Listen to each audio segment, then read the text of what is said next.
I still remember the exact moment I found out. I was scrolling through social media, just mindlessly checking notifications after a long, exhausting day at work, when a post popped up on my feed. It was a family photo, my dad, smiling, holding a little girl I had never seen before. My heart literally stopped. I froze, staring at the screen, the room spinning slightly around me.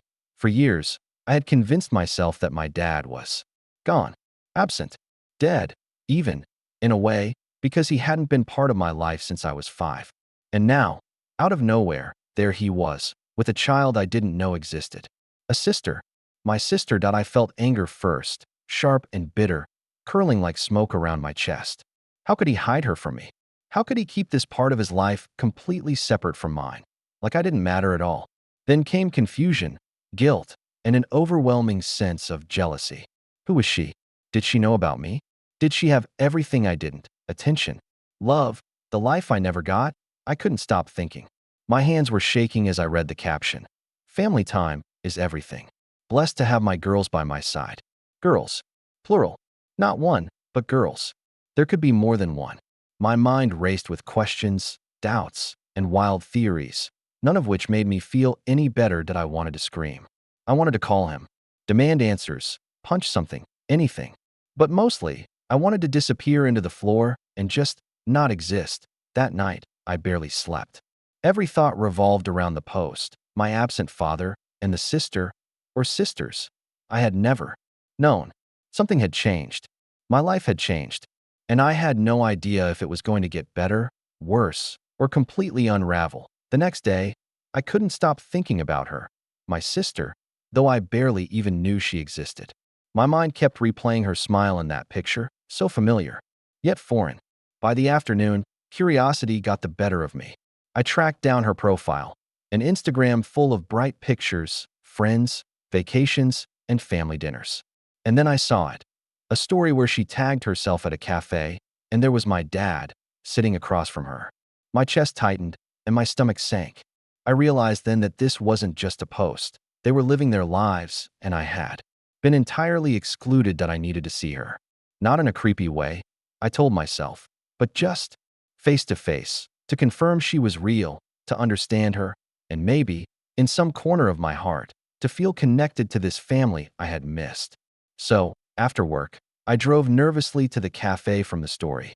My hands gripped the steering wheel, so tight I thought I'd leave fingerprints in the leather. I walked in, scanning every table, every person, every detail.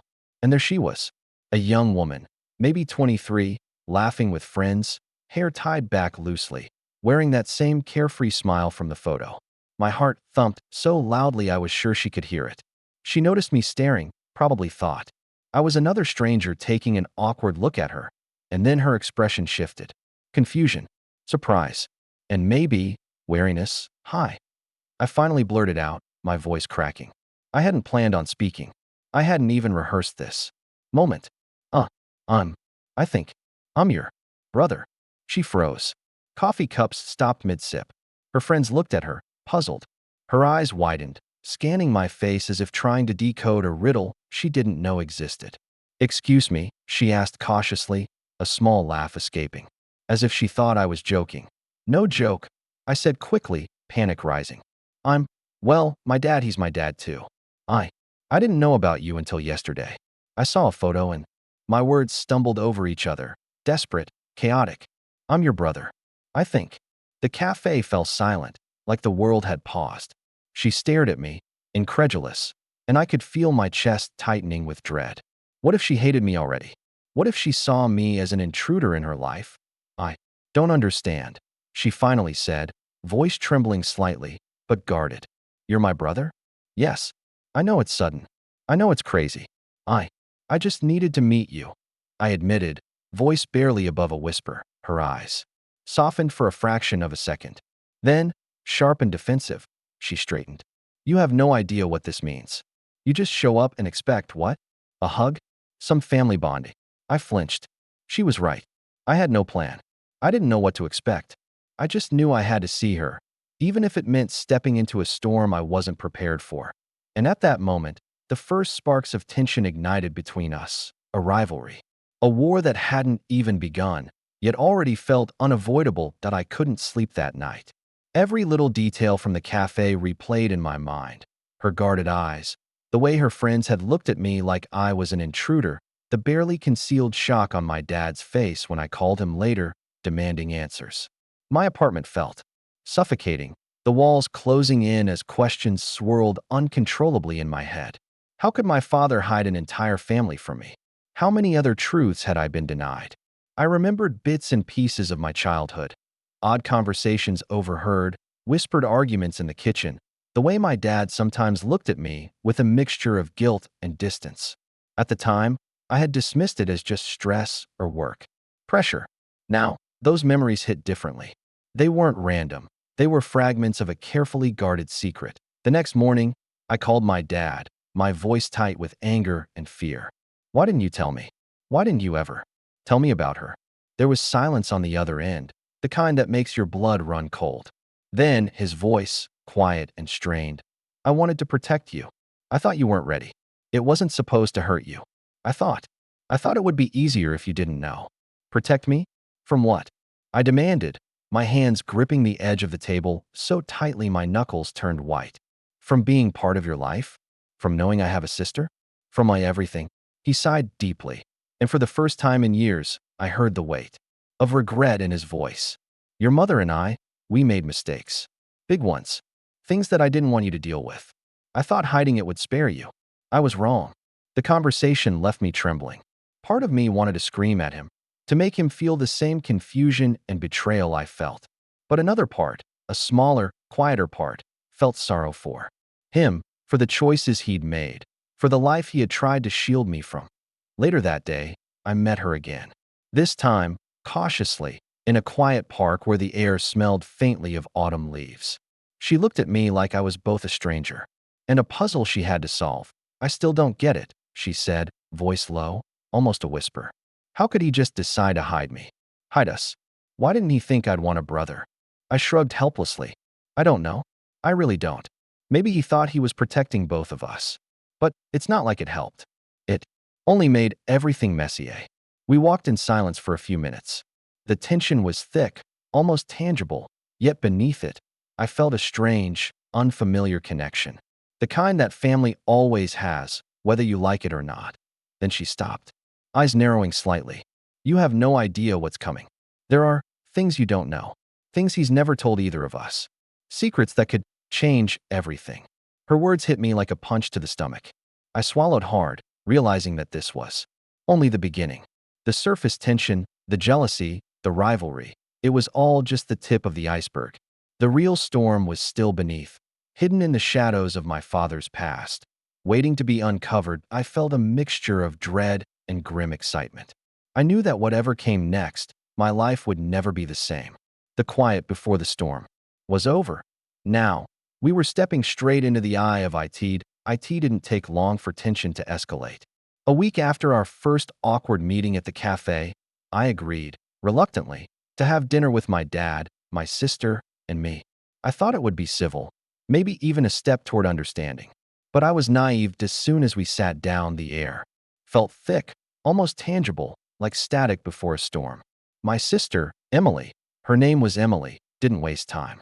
She leaned forward, her arms crossed tightly, eyes blazing. So, she said, voice sharp, you're the brother I'm supposed to accept? Just like that? You appear out of nowhere and expect me to what? Pretend everything's normal? I blinked. I didn't. I didn't expect anything. You didn't expect anything? She interrupted, almost laughing in disbelief. You didn't know anything, you mean? You've been living your life comfortably, oblivious, while we, had to deal with being kept secret, kept like we didn't exist. Her words cut deeper than I anticipated. I felt my chest tighten, my palms sweat. She wasn't wrong. The anger I had buried for years, at my dad, at the situation, now boiled up toward her, too. Toward this stranger in my life who looked like she'd been here all along, thriving in the world I was just discovering. I get it. I snapped, louder than I meant to. I get it. And I'm sorry. I really am. But yelling at me isn't going to fix anything. You're not the one who kept this secret. He did. Not me. Emily's eyes narrowed. Oh, don't act innocent. You show up now, acting all apologetic, and you think that makes you okay? You're part of this too, whether you like it or not. Your family. And family comes with responsibility. I could feel my throat tightening, words threatening to escape like wild animals. Responsibility? I didn't even know you existed. How am I supposed to act responsible when I'm just finding out I have a life I never lived? Our dad, who had been quiet until now, sighed heavily. Enough, he said, voice strained but firm. This isn't helping. Both of you, stop yelling at each other. I I should have told you sooner. Both of you. I made mistakes. But you need to calm down and try to listen. I swallowed, anger still burning, but his voice reminded me that beneath all this chaos, he had been just as flawed, just as human as we were. Emily, however, wasn't done. She leaned closer, almost pressing her face into mine, eyes flashing. You don't get it, she hissed. You've had the luxury of ignorance. I've lived with the consequences of being hidden. And now you think you can just step in and everything's smooth. Her words stung, but beneath them, I sensed vulnerability, fear, hurt, resentment. I realized then that our conflict wasn't about me being a stranger or her being hostile. It was about betrayal, abandonment, and years of unspoken pain. Look, Emily, I said, softer this time, struggling to keep my voice steady. I don't know how to make this right. I don't know if I can, but I want to try. I want to understand. I don't want this to be a war between us. I really don't. For a moment, her expression softened, just slightly, and I caught a flicker of doubt in her anger. But then she shook her head and muttered, I don't know if I can trust you, or him, or this whole messed up family thing. And that was it, the first real clash. No one won. No one lost. But the battlefield was set, the tension thick, and the war of emotions had officially begun.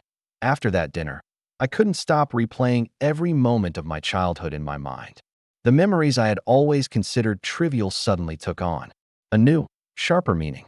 I remembered quiet afternoons in the living room when my dad would disappear for hours, claiming work or errands.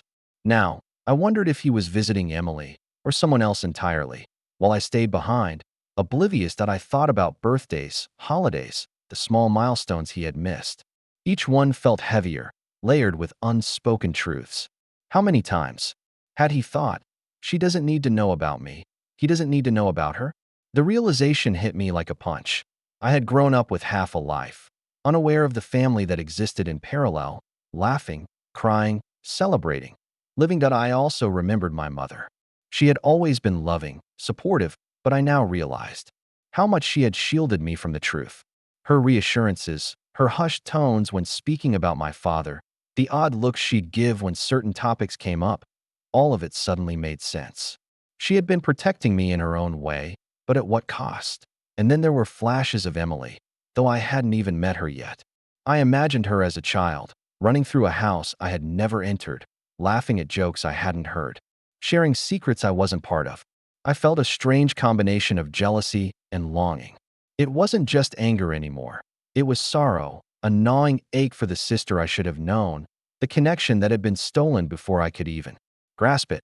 That night, I dug out old letters, birthday cards, and even some photographs I had kept from childhood. I studied them obsessively, trying to find any hint of her existence, any clue I might have missed. The more I looked, the more I realized how meticulously the past had been curated, hidden. It wasn't just my father keeping secrets. It was the universe conspiring to keep our lives separate, at least until now. I sat by my window, watching the city lights flicker, feeling the weight of all the years I had lost. For the first time, I allowed myself to grieve, not just for the missed birthdays or absent father, but for the sister I had never held, the bond one had been denied, and the family I had only just discovered. Yet amid the sadness, there was a strange spark of determination. I couldn't change the past. I couldn't erase the years of absence. But I could fight for the future.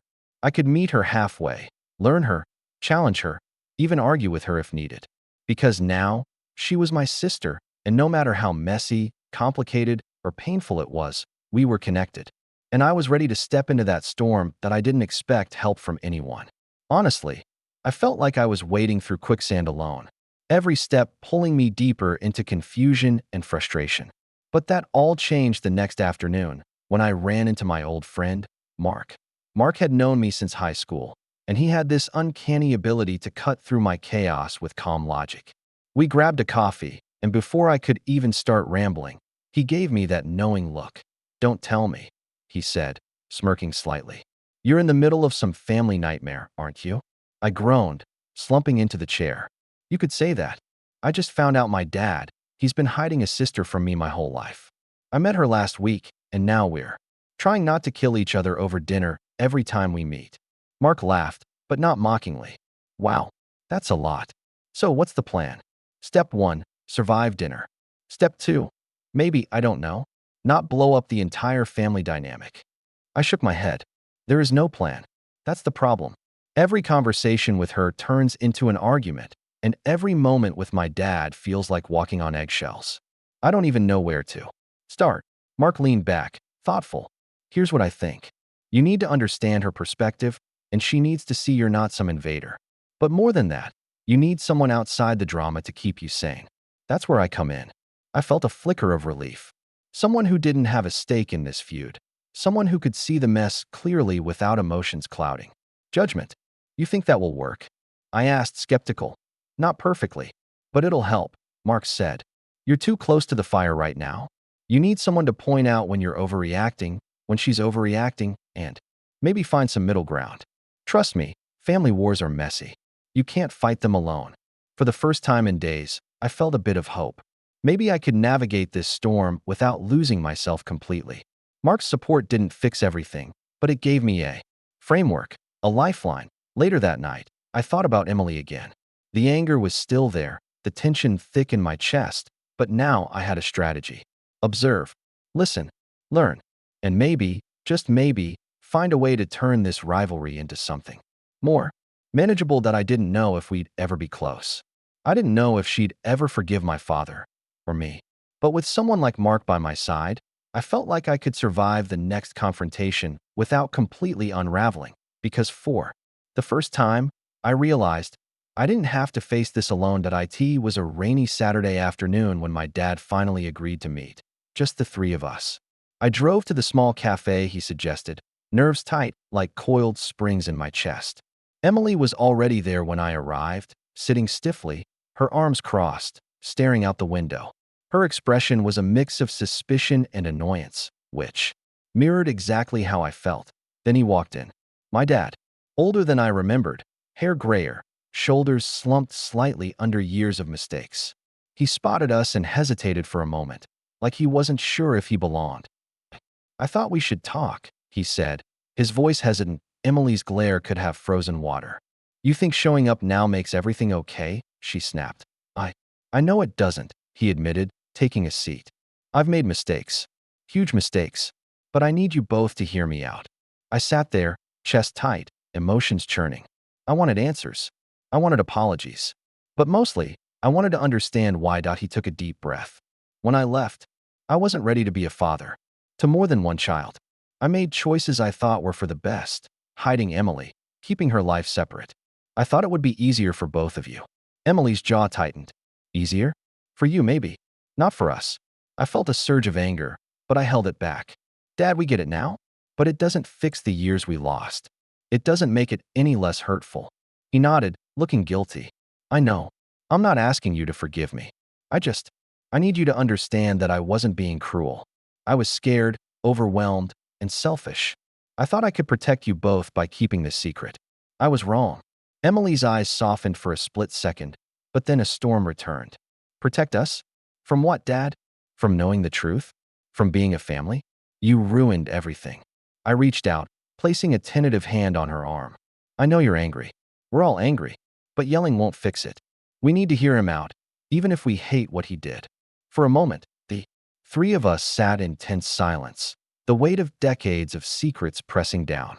The rain pattered against the window, matching the rhythm of my heart. Finally, my dad said, voice low and heavy, "I'm not proud of the past, but I want to try, if you'll let me.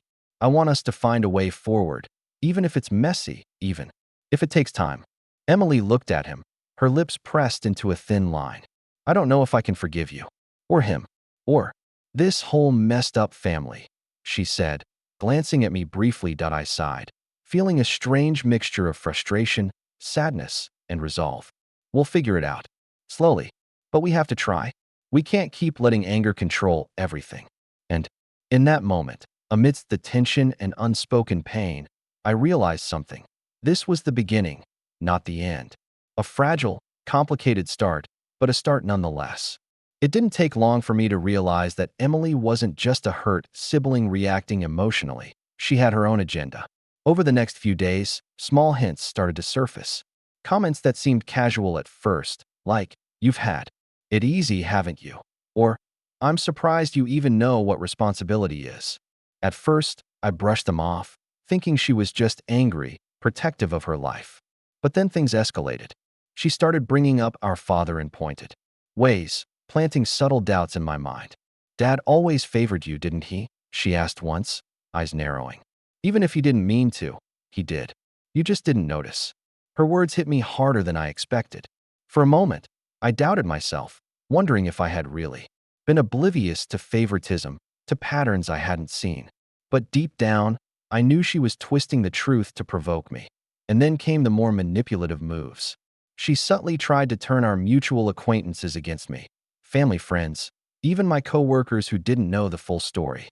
A comment here, a half-joke there, and suddenly I felt isolated, like an outsider in my own life. That I confronted her one evening, after realizing what she was doing.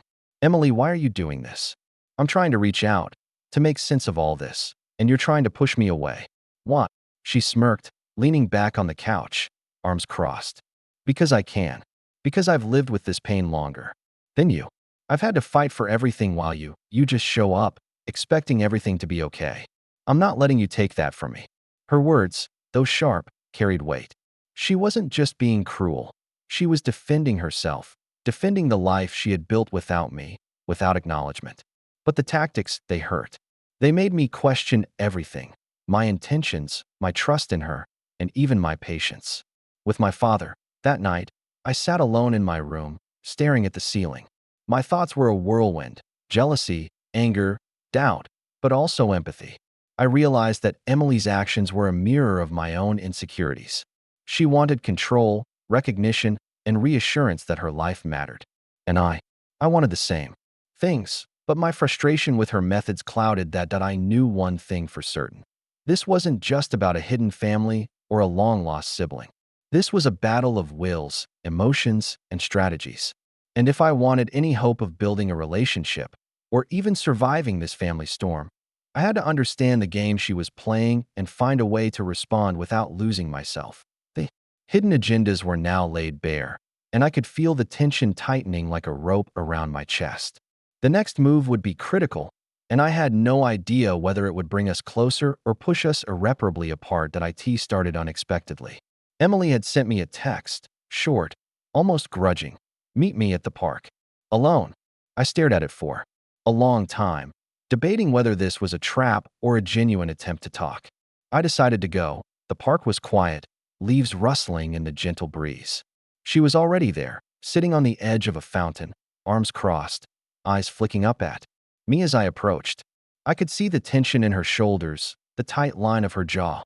"I don't know why you wanted to meet," I said cautiously, keeping my distance. She shrugged. "I don't know either. Maybe I needed to see if you're as annoying in private as you are in public," she muttered, a hint of a smirk. That I chuckled nervously, though my stomach was tight. "Well, I can be worse." For a few moments, silence hung between us, awkward but necessary. Then she finally spoke, voice softer. "This time, I'm scared. I've spent so long living like this, knowing my life was hidden, that no one really understood me. And now you show up, and it's chaos." Her honesty hit me harder than any argument. I sat down beside her, careful not to invade her space. "I get it. I do. I felt the same way when I found out about you. Angry, hurt, confused. But I also wanted to know you, really know you, even if it's messy." She looked at me, eyes glistening slightly. "It's not just you. I'm scared of Dad too. I don't know if I can trust him. Or you. Or anyone in this family." "I know," I admitted. "I don't know if I can either. But maybe we can try to understand each other first, before trying to fix everything else. Maybe we start here." She sighed, leaning back, letting some of her guard slip. You're not completely awful, she said quietly. For a brother I didn't know I had, that's saying something. I smiled, feeling a small, fragile warmth. Thanks. For what it's worth, I'm glad I met you too. I just, I don't want us to hate each other before we even know what family means. Emily nodded slowly, looking down at the water rippling in the fountain. I don't know if we'll ever be perfect, but maybe we can try. And in that moment, I felt something shift. The rivalry, the anger, the frustration, they were still there, simmering beneath the surface. But for the first time, there was also a flicker of understanding. A small bridge forming between us.it wasn't resolution. It wasn't a happy ending, but it was the beginning of something real, an honest connection, messy and fragile, but ours to build.it all started with a message I never expected to see. I was scrolling through my emails when one from a family friend caught my eye, a long, carefully worded note that made my blood run cold. I didn't know how else to tell you. Emily asked me to keep certain things from you. She's not entirely honest about her intentions. Be careful. I froze. My hands shook, heart hammering. Emily lying? My mind raced through every recent interaction, every seemingly vulnerable conversation we had. Was it all manipulation? Had our heart-to-heart been a lie? I confronted her that evening. Emily, did you ask someone to lie to me? To keep things from me? My voice was low, trembling with disbelief. She looked up, eyes wide, a mix of anger and defensiveness. It's not what you think. I was protecting myself. I didn't trust you. Or him, she said, pointing vaguely toward our dad. I had to make sure I wasn't blindsided. But you lied. I shouted, the hurt breaking through. You made me think we were connecting, building trust. And all the while, you were playing a game? How can I believe anything you say? Now, her face softened slightly, but the tension remained. You think I wanted to hurt you? I wanted to survive in a world where my life was invisible. I've always had to be strategic. And now, everything is so messy, so fast, and I didn't know if I could handle being open. I sank into a chair, the betrayal cutting deeper than I anticipated. I wanted to scream, to cry, to walk out and never look back. And yet, beneath the anger, I felt a spark of understanding. Her actions, though wrong, were rooted in fear, in years of living hidden and unacknowledged. Still, the fact remained. The trust one had begun to build was fractured. And now, the stakes were higher than ever. If we wanted any chance at real connection, we would need to confront the lies, the secrets, and the fears head-on. For the first time, I understood the true weight of our rivalry. This wasn't just a battle for recognition. It was a war for trust, for honesty, for a place in a family that had long denied us both. And as I stared at her, face tense but determined, I knew one thing for certain. The next move would define everything. The next meeting with Emily was tense. I had spent the entire morning replaying our last confrontation in my head, feeling anger and betrayal simmering beneath the surface. I knew I couldn't let her manipulations control me anymore. We sat across from each other at the small kitchen table. I drew a deep breath. Emily, I began, voice firm. I need to say this. I'm done letting fear and anger dictate our relationship. I won't be manipulated or lied to. If we're going to have any kind of sibling bond, it's going to be honest, or it's not going to happen. She blinked, startled, her mouth slightly open as if she hadn't expected me to speak this way. You can't just tell me how to feel, she said, defensive, arms crossing tightly again. I'm not telling you how to feel, I replied, keeping my tone calm but unwavering. I'm telling you how I will respond. I won't accept deception, even if it's for protection. We both have scars, both have reasons for mistrust. But if we keep dancing around lies and fears, nothing will change. Her eyes softened slightly, but then she leaned back, frustration flickering in her gaze. So what? You think you can just take a stand and everything fixes itself? No, I admitted. I don't think anything fixes itself, but I can choose to act differently, to be honest, to be present. And you can choose too. The question is, do you want this to be a war, or do you want to try to understand each other? For a long moment, silence stretched between us. I could feel her wrestling with her own emotions, the anger still present but mingled now with doubt and curiosity. Finally, she let out a small, frustrated sigh. Maybe I do want to try, but it's not going to be easy. And I'm not. Promising I won't fight you every step of the way. I wouldn't expect anything less, I said, a small smile breaking through my tension. But that's okay. We'll fight. We'll argue. But at least we'll know we're being real. With each other. That's the start. It was the first time I felt a sense of control in this chaotic storm of emotions. I wasn't going to be passive anymore. I was asserting myself, defining my boundaries, and demanding honesty. And though Emily's walls remained, cracks had begun to show, cracks that might eventually allow a genuine connection to grow. For the first time, I felt the tiniest spark of hope amidst the chaos. A hope that, even after all the deception and betrayal, we might actually find a way to be siblings, not enemies. The next few days were surprisingly tolerable. Not perfect, far from it, but there were small moments that hinted we might survive this messy family dynamic. It started with coffee. Just the two of us, sitting at a quiet cafe near the park. Emily arrived, still guarded, but there was a slight softness in her expression. We didn't talk about the past right away. Instead, we talked about mundane things, music, work, books. For the first time, I noticed things I hadn't before. The way her eyes lit up when she talked about her photography, the subtle laugh that escaped when she recounted a funny mishap at her job. It was strange, but comforting. It reminded me that she wasn't just the scheming, angry sister from the battles we'd fought. It was Emily, a person with dreams, fears, and quirks. Later, we had a small victory of another kind. Our dad had been absent for dinner again, caught up in work. Emily and I found ourselves stuck in the kitchen, awkwardly cooking together. I burned the pasta, she oversalted the sauce, and we ended up laughing so hard that we nearly cried. It felt ridiculous, but also real. For a brief moment, the wariness faded, replaced by something warmer, a fragile connection. I guess we're not completely hopeless, Emily muttered, smiling despite herself. Nope, I said, grinning. Small victories, right? And that was exactly it. Small victories. Moments that didn't erase the pain, the secrets, or the tension, but reminded us that family was more than betrayal and rivalry. Family could also be laughter, shared mistakes, and even burned pasta. As I walked home that evening, I felt a mixture of relief and cautious optimism. The path ahead was still messy, and conflicts would undoubtedly return. But for the first time, I believed that we could navigate it together.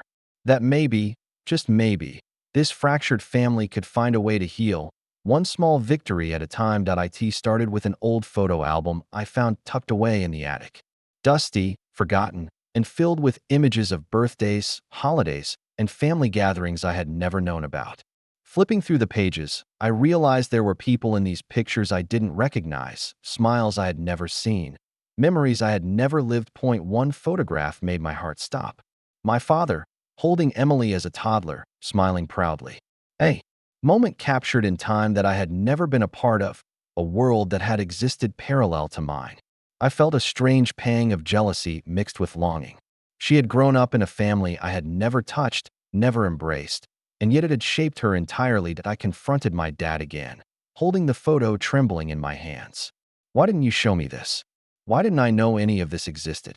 He sighed, running a hand over his face. I thought I was protecting you, both of you. I thought hiding the past would make it easier. I see now it only made it harder. Emily, who had come with me to the attic, looked at the photos, eyes flicking between the smiling faces and us. You really expected us to just accept this, to step into each other's lives like nothing happened. I don't know, I admitted. I needed to understand, to see what we were missing, to see why things are the way they are. She shook her head, a mixture of frustration and curiosity in her gaze. The past doesn't change, but it sure as hell shapes us. And now that it's out, we have to deal with it. Together. For the first time, I realized that understanding our history wasn't just about uncovering secrets. It was about acknowledging the choices that had hurt us, the lies that had protected us, and the people we had become as a result. The attic smelled of old paper and memories, but also possibility. Emily and I stood among the forgotten photos, realizing that even though the past had been hidden, it could no longer control our future. And in that moment, I understood something crucial. The story of our family wasn't finished. We were still writing it. each of us contributing chapters in our own way.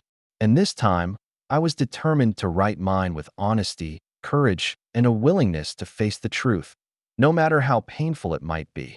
The day started like any other, but it quickly turned into a whirlwind. News of Emily and me being in each other's lives had somehow reached our extended family.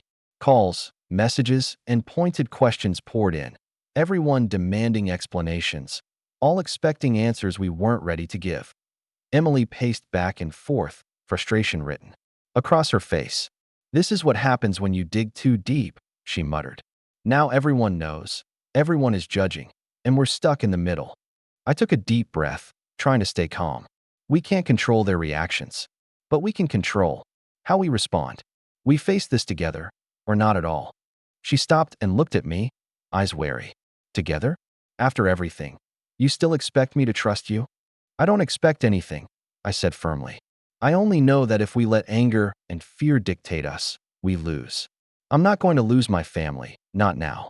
Our father called us to a family meeting. His shoulders were heavy, his eyes tired. "You need to understand," he said, voice strained. "These consequences aren't just yours, they're mine. I should have been honest from the start. I should have prepared you, but I didn't." Now, we all faced the results. The confrontation was tense. Questions flew, accusations were thrown, and emotions ran high. But amidst the chaos, Emily finally found her voice. "We can argue, we can blame, but nothing changes unless we face it head on. Together. And that means honesty, from now on." I nodded, feeling a fragile unity form. The weight of past secrets and betrayals still hung over us, but there was a spark of understanding, a beginning of trust. Later that evening, Emily and I sat quietly in the living room. The storm of the day had passed, leaving a calm, tentative. In its stead, "I guess we're really family now," she said softly. I smiled, a mix of relief and cautious hope flooding me. "Yeah, messy, complicated, and imperfect, but ours to figure out." For the first time since discovering each other, I felt a sense of closure. Not everything was solved, but the anger, the resentment, and the confusion had found a channel. We were family, flawed and fractured, but real. And that, at last, was enough.